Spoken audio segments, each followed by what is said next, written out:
Hello everyone, and welcome back to Revit Snippets. Great tips you can learn in just a few minutes. Today's lesson is slightly different. We will take the first look at generative design in Revit.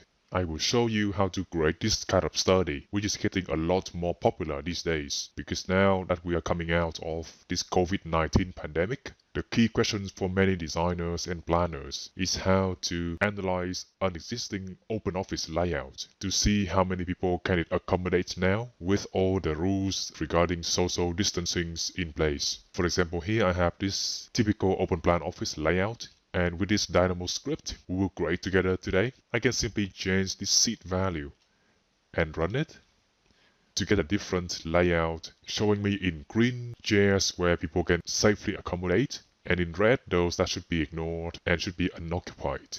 If I keep doing this many times, I will get options from which we can make an informed design decision at the end.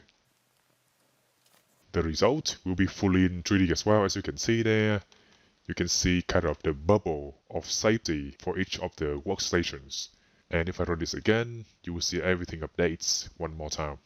After this, we will also see how to use generative design to work out the maximum number of people this office layout can accommodate without having to change this seat value over and over again. So I will show you how to use this new generative design function in Revit 2021 and run this same kind of study. So eventually we can go to here, do create study, and just select the one we just created to find the max seat count from an office layout. Of course, we have to close Dynamo first, so let me just do that now. Back to create study, go to our study here, choose to maximize the seat count, and click on generate. You can see that's slowly creating options for me that we can see over here. So on the left there, this column is for seat count. We try to essentially get the maximum number on this side. And then on the right will be the seat value for the randomization mechanism. When the study is done, I can see now the optimal number of workstations I can achieve with this layout is 33. When I go to here and click on create Revit elements, it's gonna import this option into this Revit model for me and update both the color overrides and those safety bubbles in just a few seconds. So let's get ready to create this ourselves. By the way, if you are new to this channel, make sure to subscribe now, because we do tutorials like this every single week. Okay, let's get started. Let me just firstly delete those masses, because I want to start from the same page as you have. Reset the view now. We can then open Dynamo. To start a generative design study, we still always have to start from Dynamo, because here that's where we define the logic for the study itself. So let's click on New now to begin the definition. First step, I want to have a way to collect those chairs, because each one there can be analyzed and colored later on to work out the maximum number of occupiable spaces in my layout. It can be a bit tricky to collect all your chairs in a model, because they may have different family names and type names. The one sure way we can do this is this, if I now turn on the properties window. And in this case, I have all those chairs of the same family type, so it's easy for me now. But if you are using different families for different types of chair, just go and select one of them, and then do isolate category, using this command from here. Next step, you can select all your chairs, and under comments, just type something in that we can use later to collect them. I will simply say chair in this case.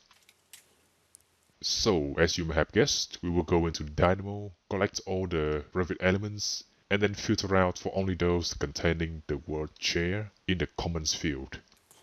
To begin, I can start from a category, so let's search for category. I simply just right click to bring up this search window, by the way. From here I can select generic model, because I can see now that's the category my elements are under. It could be furniture in your case. In that case, make sure you choose the right value. For now, let's go here and choose generic model. Next step, I want to collect all elements under this category. The node for that is all elements of category.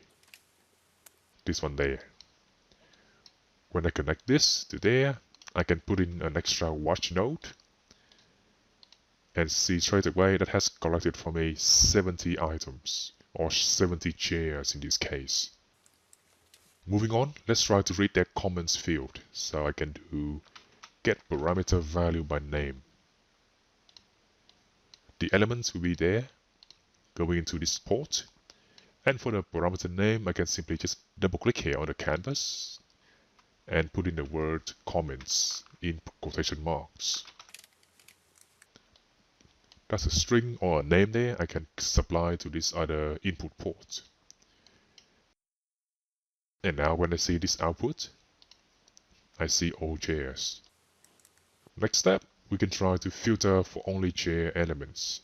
It's a bit hard to explain if all of them are eligible. So let me just go and click on this one here and remove the comments field from this. You can see now item number 69 doesn't have the word chair under that same comments parameter. Let's now do a mask or Boolean mask. And for this one to work, we need to supply a list of elements. So this one can go into here now. And the mask will be a list of check results to see if these values equals to chair. To do this quickly, I can double click again and use a code block. Let's just say value equal the word chair.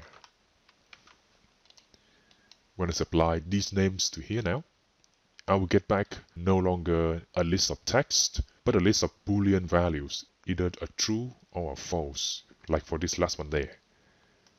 I can now supply this list of checked results to this mask parameter input. And when I do that, I can now see from the in output port, I have all the elements that are passing this check. So all 69 of those chairs. Under the out port, I have the other chair that didn't pass the test, this one here. If you want to be certain, you can click on this green button there with the number, and I will zoom into the elements of that row. That's the same one from before. Actually, let me just put this one to the side and put Dynamo on this side. Here we go. That's much easier to work with. Okay, next step, I want to get two key pieces of information from those chairs that pass my check. The first one is their location, because essentially we want to analyze those chairs' locations relative to one another to make sure if a chair is very close to another one that is already occupied, then that chair should be used. To get the element's location, I can search for element.getLocation. And now when I supply those chairs to here, I will get back 69 location points. If we go now to the background preview in Dynamo and zoom to fit, these are their location points. I can also turn on preview in Revit, so view, background preview. Oh, that's already ticked. So if I put this to wireframe mode and zoom a bit closer in, I should see those location points. That's one of them there. So that's the first piece of information. The second one is those chairs' element IDs. To be fair, we don't need the element IDs to analyze their location, but that will be needed when we later on try to apply color overrides to those chairs. As you can see, I have green for those that can be used and red for those that should be left alone. So to get the ID, the node for this task is element.id. When I put those chairs to here now, you guessed it, I will get back 69 element IDs of the integer data type. Essentially means they are numbers, whole numbers. Moving on, we now need to have a mechanism to analyze those chairs' locations and IDs to then separate them into two groups. The first group will be for chairs that can be used safely, and the second group for those chairs that are not safe to use. Now, to be honest, I did try to do this analyzing mechanism just using Dynamo nodes, default vanilla ones, but it turned out to be very difficult because for that kind of analysis, we need to check one chair against all the other And if a chair is safe, we need to remove it from the list of elements to be checked and then repeat the algorithm for the rest of elements. With Dynamo, when you have a list and you try to modify that list while you were still working on it, it's a no-go. Dynamo is very hard to use for that kind of purpose. That's why we have turned into using Python, because there is where the real power comes in. So to do that, I can just right-click here on the canvas and search for Python.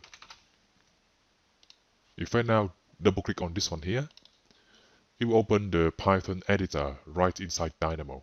There is something in here already, but it's just a kind of placeholder script. It won't do anything useful. Now, learning how to write Python script is a big topic in itself, and it would take this video too long to cover that in detail. So, I have prepared a script for you already. I can just go here and open it. Press Ctrl A to copy, and I can go to here, Ctrl A, delete, and then do paste. To make sure you get this script, I will include a link in the video description, so you can go to that link and download this whole Dynamo script that contains this Python script as well. With this in place, I can do save changes, and now my logic is in there. For now, it only gives spike and error because I actually have to supply data to it as well, otherwise it has nothing to process. This is where we can use this plus sign button to add 3 more input ports. So 1, 2, 3. That gives us 4 input ports to specify. The first one will be the seat value that we can use for the randomization of chairs. We need this to be random at first, because by doing so we have different options of which chairs are good and which chairs are bad. From those options, we will eventually choose the best one of maximizing the occupancy rate of the office layout. The seat value is just a simple integer, so I can specify it just by using an integer slider. This one there. If I click on this little arrow here now, you can see we can set the min value, the max value, and the step. Let's put the max value to 2000. This means later on when we use the Generative Design tool, it will vary this value to anything from 1 to 2000. With this in place, I can double click here on this title bar of the node and just rename it to seat value. Just so later on someone comes in here or someone who inherits my script can know exactly what it's for. We can now connect this to input number 0. The next thing to specify is the minimum distance between chairs so that they can be considered to be safe. For example, if I go to here now, the min distance in this case will be between this chair and this one. These 2 chairs, they are closer to one of those chairs, and that makes them unsafe. This distance varies by country. Some countries say that should be 2 meters, some say it's 1.5 meters, some say 1 meter. So it's best that we also define this minimum distance to be flexible. I will therefore go in here and put in another integer slider. With this one, the max value can also be 2000. And the min value should be 1000. So, minimum value 1 meter, maximum value 2 meters. You get the idea. I can now rename this one min distance to be safe. Oh, has a typo there. Now we're good. I can now connect this to input number 3. For input ports number 1 and 2, we actually have got them already, because number 1 needs our elements location points, this one there, and number 2 is expecting our elements IDs.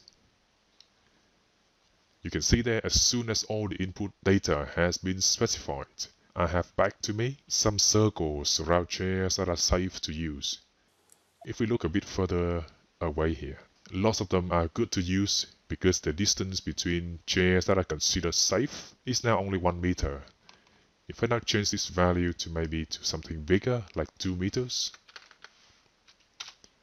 you can see there, firstly those circles, they get bigger because now the radius is greater now than before. And also I have fewer circles because now more chairs are considered unsafe to use. All of that is happening thanks to our Python script. The output from this node is a list of nested lists. So the first list there, those are location points of good chairs.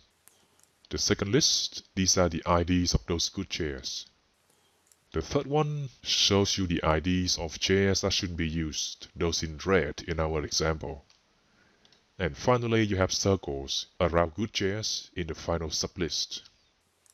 Now, let's make use of this information to better visualize our design. Firstly, I want to extrude those circles into masses so I can see them in 3D. Let's now put in here curve.extrude. And we want this one, extrude as solid. Make sure you choose the one with the 3 input ports, because some of them in that search results list only has maybe 1 or 2 inputs. For the curve, I need to get those circles from this list of index number 3 from this Python script. To do that, I can simply double click now and put in here something like A at index 3, with A being our list coming out from this Python script here. Of course, it's going to raise an error because there's no A defined here. I cannot connect this to define the list of inputs. And now when I expand this result now, these are my circles. We can now connect those circles to the curve input port. And you can see already they have been extruded, even though by a very small amount. If I now orbit really hard in here, I can see that's an extrusion of 1 unit height. Not very useful to anyone, so let's increase the distance now to 2 meters. Double click again, I can put in here 2000 for 2 meters and use that to be the extrusion distance. Looking good now. That gives me safety bubbles for those chairs that are good to use. As you can see there, some doesn't make sense at the moment because, for example, here I have a bubble for the red chair. But that's only because this chair has its color overridden from my previous run of the script. And that prompts us to now reapply the color overrides to our chairs. For that purpose, I need another node here. And that will be override in view. This one. The element input is where we have to specify our chairs. And if you remember, we actually have their IDs coming from the Python node already in the sublist number 1. These are the IDs. We just need a way now to convert these IDs into actual Revit elements. In other words, using those IDs to select those chairs in the model. A node for that will be select by element ID. That's the one there. This node, by the way, I don't think is one of the default Dynamo nodes. So if you cannot find it in your Dynamo, make sure you go to Library and check if you have this Archilab package installed. If you haven't, make sure you go to Packages and do search for a package. When the syncing is done, we can go up here and search for Archilab. Maybe we need a dash there between the words. Yes, that's the one you need to install to get this custom node to select elements by IDs. Once you've done this, when you have Archilab there, expand this here, choose Revit, and then choose Select. Under here you will see Select by Element ID. That's the one we're using. Okay, I can now use this node to convert those IDs into Revit elements. Because those IDs are in sublist of index 1, I have to use here A at index 1. A is the same list coming out from there. And now the result I can plug straight into here. When I expand this here, you will see no longer do we have just values or numbers. We do now have actual Revit elements, all 31 of them. With this, I can connect those elements to this input port. Now, this node, by default, it won't do anything if you just have elements connected, because you also have to define what kind of overrides you want it to apply. To do this, you need another node here from the same package, Archilab, and the node is called override graphic settings by properties. It's a big node with lots of options for inputs, but before you do anything, make sure you connect the override settings object to this input port. Now you can see there, by default, it doesn't apply anything, so it will just revert the elements back to the default appearance, in this case black and white. But we are now free to override those chairs, because they are good ones, with a green value for their surface color. To do that, we need to actually specify the red color first. And the node for that purpose will be color by ARGB. This one here. With this, it's just a simple case of specifying the RGB value of the color you want to apply. And because we just want the green value, we can just supply green here into this port for G. The value for these three should be any number between 0 and 255. 0 for nothing and 255 for the maximum power up color. Let's go for the maximum in this case. I can now double click and just type in 255. Connect this to the green input port now, and that should give me the green color. You can see green there is maximum, red and blue are minimum. That means this color is ready to go into here. Projection fill color. Let's bring this one a bit down so we have a bit more space here to work with. Next step, as you can see, it hasn't applied the color because we need to specify one more thing for the override graphic settings. We need to also specify now the fill pattern for projection color. And as you may have guessed, there's another node for that purpose. Let's put in here fill pattern elements, and we want to get one by name. The name is what we have to specify here for this node to work. And if you are like me, you would have no clue what to put in here. That's easy enough to work out, however. Just select anything in your model now. Right click, overwrite in view by element. And you can see now, that's the pattern name we need. In this case, solid fill between brackets. If you want to give it another one, for example, concrete, make sure you copy the exact name from this window. For me now, I will just go for solid fill. And don't forget the quotation marks to make that into a name or string. This one I can go and connect it straight to there. If I now check the output from this node, it hasn't run yet because I also have to close this window in Revit. And when that's done, I can see now that's a fill pattern element corresponding to the solid fill. I can now be ready to connect the pattern object to projection fill pattern. And you can see as soon as I've done that, those chairs in the safety bubbles, they are now colored green, just like we wanted. Next step, we need to color the rest red so people know not to sit there. Very similar to what we do for the green chairs, I can actually just copy all those nodes. Well, firstly, let's press Ctrl G to group them. So this will be good chair, color override. Feel free to use a better name if you can come up with one. For now, I will just Ctrl C on this group and press Ctrl V to have a copy onto this side. For the second override, we actually need the color to change from green to red. Super easy to do in this case. I can just disconnect this and connect to the R input port. Oh no, I really shouldn't have done that. We actually have now what we call a race condition, because here I'm supplying the same list of chairs to this group of nodes that will color them green, and also to this group of new nodes that are trying to color them in red. As you can imagine, that means Dynamo will color them in here with one color and then immediately color them again with the other color. And then because the first color has gone, this first group of nodes will try to apply the green color again, and then this second group of nodes will try to make them red, and that will go on and on and on. That's why now my Revit is crashing. Anyway, not to worry, because I have a backup copy of this node, so let me just quickly close Revit, reopen the model, and also reopen Dynamo. Okay, so I'm finally back, right where we were before. Now, before I do anything silly like last time, make sure we can now change this run mode from automatic to manual, just so if something goes wrong, we can quickly spot it and correct it.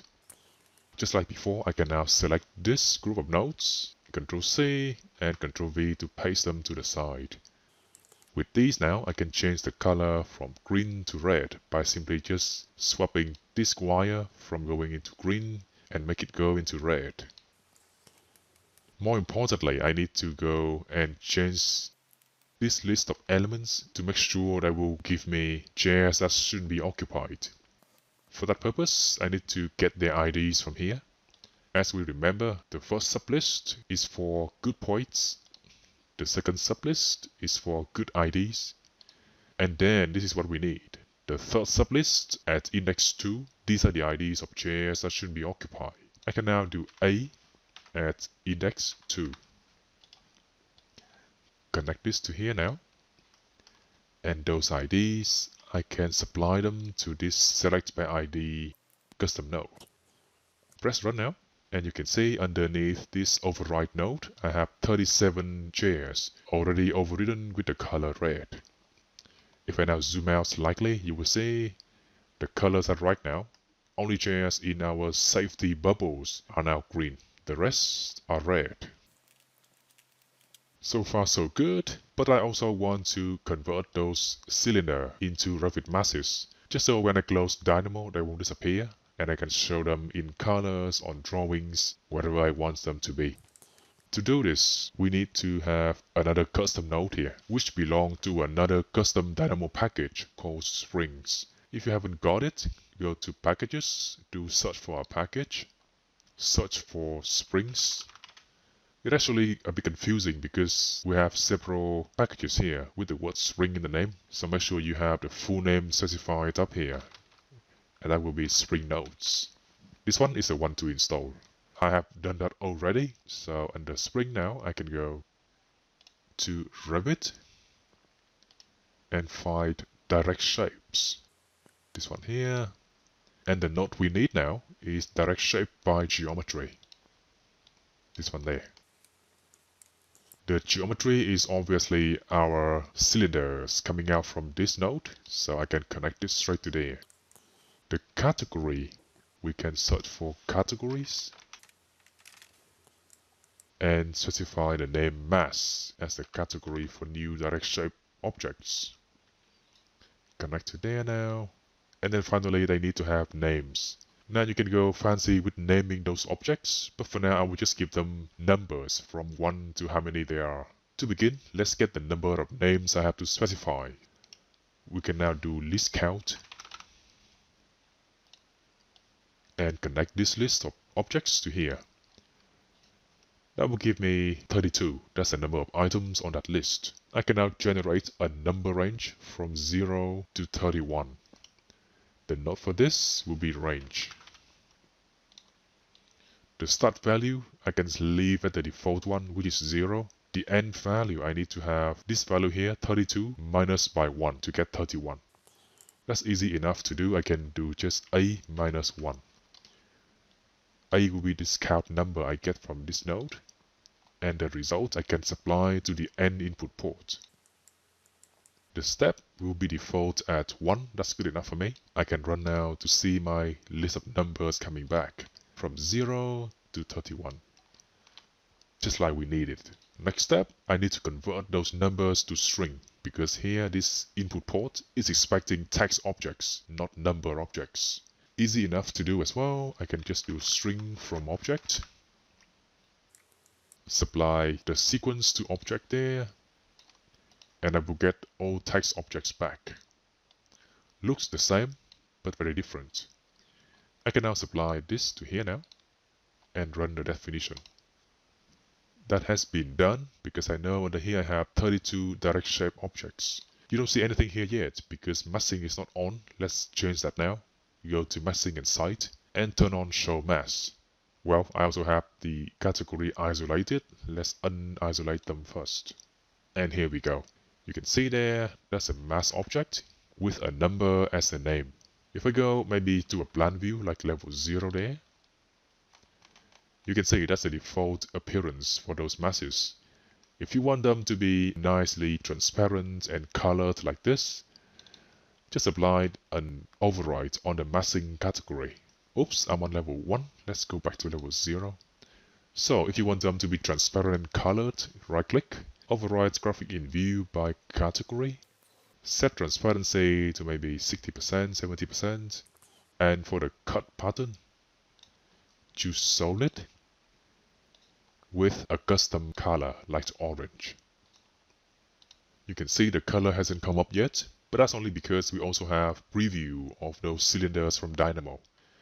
If I go back here, go to View, Background Preview, and turn off Revit Background Preview, you will see those colors now.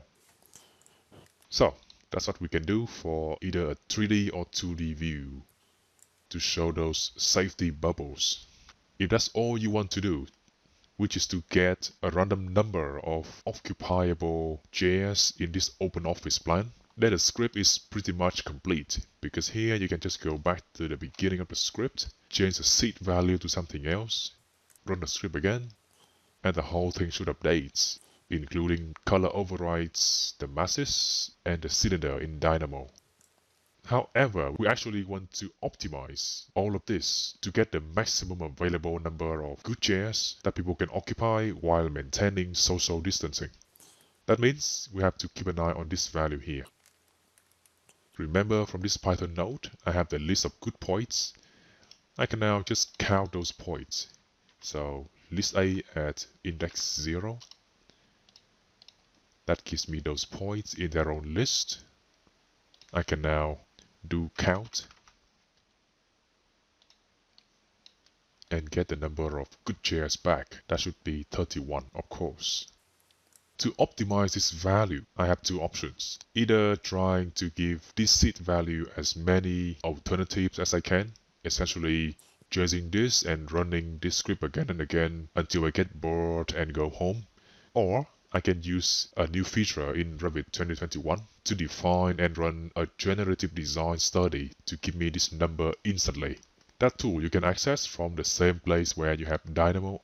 Under Manage, that's Dynamo, and if you look a bit to the left there, you have Generative Design.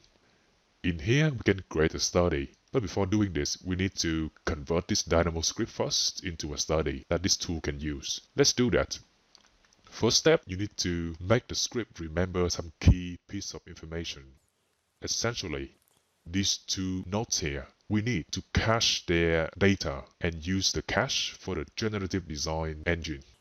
The node to do this is data.remember. This one here. So instead of going straight from location to the Python script, I can go from location to data remember, and then from data remember to this Python node. I can now copy this one and use it to cache the element IDs. So from element ID to data remember, from here to Python. Nothing has changed really if I run this again now. The data you have from here and from there are identical. We only need these nodes because essentially when you run this tool to do a study, it actually opens 6 other Dynamo sessions in the background, just so it can process your design generation quickly enough to get the optimum result back to you. And the key thing about those 6 Dynamo children processes is that they don't have access to the Revit API. That means any kind of data you're supplying to generative design has to be of a basic type. For example, points, text, strings, numbers, integers, anything to do with Revit objects such as element IDs or something like the element itself, something like this, will just not work with the generative design engine at the moment. That's why I had to convert from Revit objects to simple location points and simple integers as element IDs. Now with these data remember nodes, I can have this script remembers these points and these integers and use them when it runs in the background as directed by the generative design engine. The next thing we have to change the script to make it work with generative design is this. It's good to have this number here. We know what it means. But also we need to turn this into a goal that the generative design engine can try to optimize. To do this, I have to put in here a new watch node. And connect this to the watch node, run it now. That's the same number there. Here's the key thing, you need to right click on this watch node and define it as an output. Checking each output here will do that. An output is simply something that the generative design engine can optimize, either randomly or using a particular study method that we will see later on. So these are the 2 changes we have to make. The last one is this. I have to use a different node now called data gate. This is why we need this. Remember when I said the script we try to run in the background shouldn't have anything to do with Revit elements? Well, in here we still have Revit elements that we obtained using their IDs. We need to actually stop the script before it gets to converting IDs to elements like this. And that's the purpose of this gate node there. It should receive anything I can produce from this Python script and hold the data there until there's a good time to open the gate and pass data to this group node for color override or this other one for making mask objects. That means I need to now restructure some of these nodes to make sure they only come after this data gate node. The first thing I can see is these three. You can see they all get data from the output of this Python node, so I can actually just condense them into one. Let's say A0 on one line, and then you have A1 on the second line, and finally A3. So, from Python, anything it produces will be held there until there's a good time where this gate can open and this data can go to this code block. I can then replace this A1 node with this A1 output from here. This A3 node also can be replaced with this A3 output from here. And finally, this A2 node can be replaced by this A0. Oops, that's a mistake there. This one should be 2, not 0. So, A2 replaced by A2. If when I run the script, you will see now, anything after this gate is now raising an error because I just don't have data to work with. If I now open this gate by switching from close to open, press run again, everything is back to working normal, and that's the purpose of this node. When we later on run the generative design study, the background Dynamo processes will only process whatever comes after data remember and before data gate. This group node there is fine because it doesn't have anything to do with Revit elements. These are just simple points, and here I simply just count them and use a count as an output that the engine can optimize. Okay, so finally our script is ready for generative design.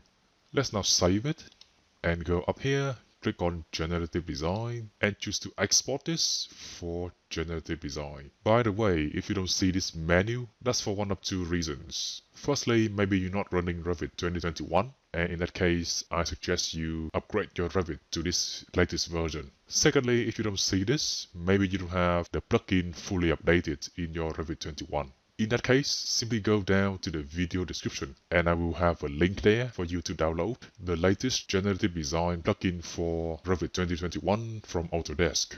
Even if you have this menu already, it might still be a good idea to update your plugin because with each new release, of course, the team from Autodesk has fixed any errors people identified and also make the engine a bit more efficient. Alright, with that out of the way, we can now click on here and choose Export. Of course, you have to run it first, so the script can collect some key data to make it ready for the generative design engine. So I will run it now. And also, you know the data gate node, it says here that those nodes has to be in the closed position for this to work. So let's do that now, set up to close, save it, and export it again. Because we changed it here, I have to run this one more time. And now, anything is ready for us to export. We can of course give this a description. You can go as deep here as you want. I will just simply say test study. You can even include an image to easily identify this study later on in the menu. Just click on browse and maybe just select this one here for now. Okay, next step we can do export now. And as you can see there, the script has been copied to this specific folder under your documents. That's where all the generative design studies will be saved from now on. It's good to know. I can now close this and close Dynamo. We're now ready to begin our study. Let's go to Manage and choose Create Study. Straight away, you will see a list of studies available. The one we just created is this one here, Test Study. Let's open it now. And here, our goal here should be to maximize the number of occupiable chairs in this office layout. So I will change this from minimize to maximize. Sorry about this name here, it still says watch because I didn't rename the watch node. Let's do that. Let's close this for a moment. Go back to Dynamo. Open the script from before now. And if you remember, this is where the output will be. I can now double click to rename it to seat count. Accept, save it. We can now republish this as a study. Let's say test study updated, just so we know, and do export one more time. All good to go. I can now close Dynamo, open studies, and you can see now that's test study updated, ready to rock. That is now the proper name, seat count, and I can choose to maximize this. The seat value is where the variable will be, because we set the seat to be anything from 0 to 2000, that's showing here as well. Essentially, this study will vary this value from 0 to 2000, get the seat count from each iteration, and then choose for us the seat values that produce the maximum number of seats. That's the simplest way to explain this. It's a bit more complex actually, because it may not try all the values between 0 and 2000. It actually follows a set of more complex generation settings down here. Things like population size, generations, and seed. It takes a bit of time to explain these in details, but you can try to read up more from Autodesk's official guidance. Just go to any web browser and type in Revit Generation Settings. In here, go for the first result, and you will see here the full explanation of those terms like population size there, generations, and number of outcomes and seed and so on. Anyway, for our simple study today, these are a bit overkill because I really see that just changing those seed values for an enough number of times will produce the optimal value anyway. It's not a very complex study. Okay, with that done and ready, we can click on Generate now. Now, depending on your settings, this may take a bit longer to run if you really crank up those values. But for us today, it's already giving some very good results. You can see there, the maximum seat count has already been clocked at 33. Previously, in our script, where we ran it manually, the number was 31 if you remember. So by doing this study here, we actually can fit 2 more people into this space, into this office. And that's how doing generative studies can really save businesses some major expenses. The second column here on the right shows the seat values that produced this optimal number of seats. You can see here, this one is about 2000, that one may be 1100, this one may be 0, and so on. You can also see this in another way. Just go here and switch from parallel coordinates to scatter plots. And as you see there, all of them that has been chosen, these are options that produced 33 seats in total. You can also zoom into here, see this in more detail. This view, you can also orbit it, just like you do in Dynamo, even though I don't really do this a lot. Do it here as well, if that's easier. Anyway, because I'm happy with this new number of seats, I can now click on Create Revit Elements. Before doing that, however, I want to firstly delete the masses that I created from before. Otherwise, there can be duplicates. And just so you can see the color overrides working, I can now select all of those chairs. Go to Override in View and reset their appearance. Now everything is white. We can now go back to this study, select one that we like. There are actually 4 options producing the same seat count. So if you have any particular requirements in terms of aesthetics and so on, we can actually flip through one of those. You can see those bubbles, they move around a little. And once you have got one that you are satisfied with the most, click on Create Revit Elements. It's saying here, creating elements. Could take a while, but for our purpose today, that's a small study, so that's already done. I can now close this and see the final office layout, all beautifully visualize to show me good chairs and bad chairs with regards to social distancing. You can of course do this in any view, not just 3D. So even in plan view, you can see your study easily done like this. In case you have found it hard to follow the tutorial and just want the Dynamo script to play with, simply go down to the video description and use the link there to download it. Also, if you enjoy this lesson and want more like this coming every single week, make sure to subscribe now and turn on the notification bell to master Revit and Dynamo quicker. For now, practice creating generative design studies in Revit, and I'll see you in the next lesson.